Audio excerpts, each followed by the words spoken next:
اچھا سر، میرا سوال یہ ہے مفتی صاحب کہ آج کل کی نوجوان نسل جو بٹ کوائن کی ڈیجیٹل کرنسی ہے اس کے استعمال کو زیادہ ترجیح دیتی ہے، حلال ہے یا حرام ہے؟ دیکھیے ڈیجیٹل کرنسیز جتنی بھی آ رہی ہیں، بٹ کوائن ہو یا کوئی اور ہو، ان کی کوئی حقیقت نہیں ہے اور اس وقت وہ صرف سٹہ بازی میں استعمال ہو رہی ہے، یہ درست نہیں ہے۔ مفتی تقی عثمانی صاحب کا فتویٰ سامنے آیا کرپٹو کے حوالے سے، انہوں نے فرمایا کہ یہ جائز نہیں ہے۔ پہلی بات تو یہ ہے کہ یہ لوگوں کو آج معلوم ہو رہا ہے کہ یہ کرپٹو کرنسی جائز نہیں ہے، حالانکہ علماء کرام نے تو جب سے کرپٹو کرنسی آیا ہے تب سے علماء کرام کا فتویٰ ہے یہ جائز نہیں ہے، لیکن اس فتوے کے آنے پر لوگوں کی طرف سے جو اتنے برے برے کمنٹ سامنے آئے نا دیکھنے کو ملے، میں حیران رہ گیا کہ لوگوں کا علمی لیول اتنا گر چکا ہے کہ جہالت کی انتہا ہے۔ حقیقت ارشاد حسین نے یہ لکھا کہ ہم نے ایسے ایسے فتاوی سنے کہ عقل دنگ رہ جائے۔ لاؤڈ سپیکر پر جب اذان دی گئی تو فتویٰ آیا کہ یہ جائز نہیں ہے، یہ شیطان کی اذان ہے۔ پھر قرآن پاک پہلی دفعہ پرنٹ ہوا تو اس پر فتویٰ آیا۔ پھر ہوائی جہاز چلے تو فتویٰ آیا کہ انسان کا اڑنا گویا اللہ سے مقابلہ ہے، یہ حرام ہے۔ پھر فتویٰ آیا کہ تصویر کھینچنے کھنچوانے والے دونوں دوزخی ہیں۔ پھر کہا گیا عورت کی حکمرانی جائز نہیں ہے۔ تو یہ ساری چیزیں جو اس نے مسئلے بتائے کہ یہ پہلے جائز نہیں تھے، یہ اب جائز ہو گئے، تو کرپٹو بھی اگر جائز نہیں ہے تو کل کو یہ بھی جائز ہو جائے گی۔ لاؤڈ سپیکر پر آج تک کسی دارالفتاء نے یہ فتویٰ نہیں جاری کیا جو کہ آپ نے استعمال کیا ہے یہ الفاظ کہ یہ شیطان کی اذان ہے لہذا لاؤڈ سپیکر استعمال کرنا جائز نہیں ہے۔ کسی بھی دارالفتاء کا فتویٰ آپ دکھا سکتے ہیں جو آپ نے یہاں درج کیا ہے۔ اور دوسرا آپ نے کہا قرآن پاک پہلی دفعہ پرنٹ ہوا تو اس پر فتویٰ ہے کہ یہ جائز نہیں ہے۔ یہ کوئی ایک فتویٰ دکھا دے کہ کسی دارالفتاء نے یہ فتویٰ جاری کیا ہو کہ قرآن پاک پرنٹ والا جائز نہیں ہے یا جائز نہیں تھا یا جائز نہیں رہا، کوئی ایک فتویٰ اس حوالے سے بتا دیجئے، دکھا دیجئے۔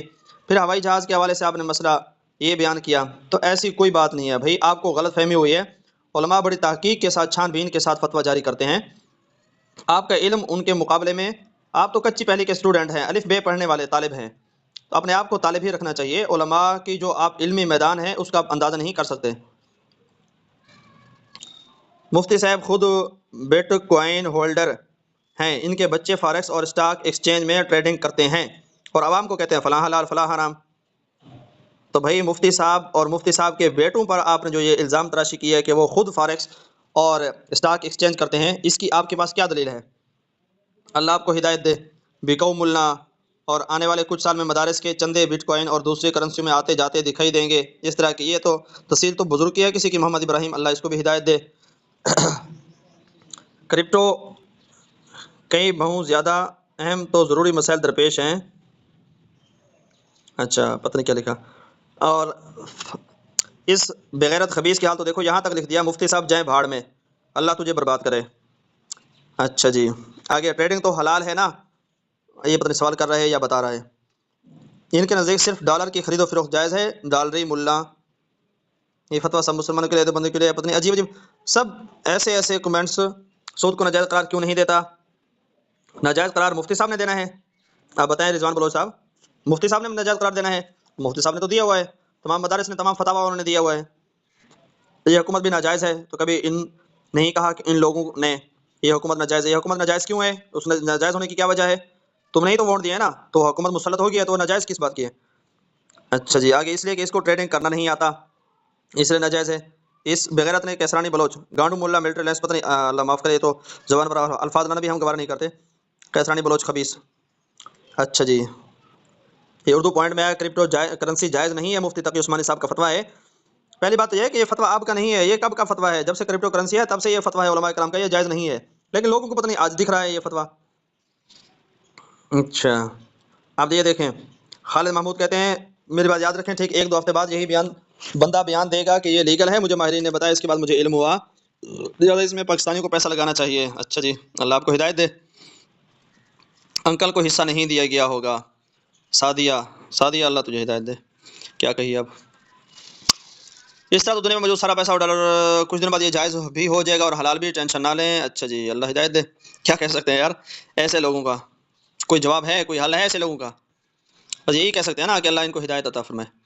درباروں میں اور حساب کتاب والوں کے پاس اتنی لینے ہیں آپ اندازہ نہیں کر سکتے، سارا دن اتنا رش رہتا ہے، کیا حساب کا کتاب کروانے آئے ہیں، میری بیٹی بھاگی ہے، میرا بیٹا بھاگی ہے، اور فلاں میرے رشتہ دار نے مجھ پر تعویذ کیے ہیں، مجھ پر جادو کیے ہیں، مجھے رات کو اندھیرا نظر آتا ہے، فلاں فلاں پتہ نہیں کیا کچھ، تو میرا خامن سے نہیں بنتی، خامن میرے بیوی سے نہیں بنتی، اب اس کا حساب کر دے، میرا خامن اس وقت کہاں پہ ہوگا، اور اس کے کہیں دوسری جگہ چکر ہیں تو کہاں پہ ہیں کیا ہے، اس طرح کے ہزاروں سینکڑوں مسائل لوگ اپنے حل کروانے کے لیے ایسی ایسی جگہوں پر پہنچتے ہیں جن کو الف بے تک کا پتہ نہیں ہے، یہ علم کے ساتھ تعلق نہیں رکھتی ہے۔ بڑے سے بڑے علامہ نے بھی آج تک کوئی ایسا دعویٰ، نبی نے بھی ایسا دعویٰ نہیں کیا، کسی نبی نے بھی 1.25 لاکھ انبیاء علیہ السلام سے کہ آؤ ہم تمہیں حساب کر کے بتائیں تمہارے آنے والے حالات کیسے ہوں گے اور تمہارے اب کے حالات کیسے ہیں، گزشتہ میں حالات کیسے تھے، تمہاری گم شدہ چیز کو کیسے ہم واپس دلائیں گے آپ کو۔ اس طرح کے بالکل شریعت میں اس کا دور دور سے کوئی تعلق نہیں ہے۔ لیکن جب علماء کرام کوئی مسئلہ فتویٰ بتا دیں، یہی لوگ یہی فتوے بازی کرنا شروع کر دیتے ہیں علماء کرام پر، مفتیان پر، ایسے مفتی پر جس کو صرف پاکستان نہیں دنیا، اسلامی دنیا جس کو اپنا رہبر اور رہنما تسلیم کرتی ہے۔ مفتی تقی صاحب جیسا دنیا میں شاید کوئی عالم ہو، دنیا میں پاکستان لیول پہ بات نہیں کر رہا، ایسے مفتی پر بھی اعتراضات۔ تو ظاہر بات ہے یار، علم میں قربانی تو ہے۔ جب ایسے جاہل طبقے نے علماء کیا انبیاء کو نہیں چھوڑا، ان پر قرآن میں کتنے ہیں ان کی طرف سے جو فتوے جاری ہوئے انبیاء پر، وَيَقْتُلُونَ النَّبِيِّينَ بِغَيْرِ حَقٍّ، نبیوں کا ناحق قتل کر دیا۔ اللہ اکبر۔ تو پھر علماء انبیاء کے مقابلے میں کیا چیز ہیں؟